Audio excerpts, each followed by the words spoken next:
Hai, gue Leon, anak rantau di Bandung. Ini adalah hari pertama setelah resign buat jadi kreator. Cerita pengalaman switch karirku. What you know about me? What you know about me? Jadi sebelum kerja di sini, dan di sini, 5 tahun lalu aku pernah jadi cook helper dan juga barista.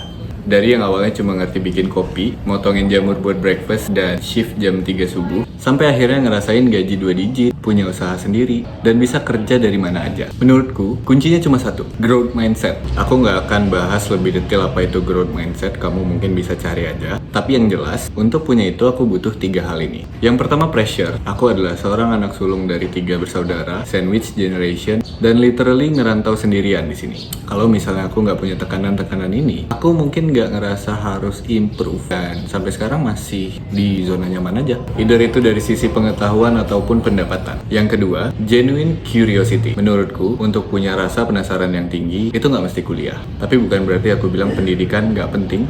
Ini balik lagi ke kapasitas masing-masing. Aku personally cuma lulusan D1 perhotelan. Sejak lulus, aku aware kalau karir path sebagai cook helper dan barista ini adalah something yang nggak bisa aku chase gitu.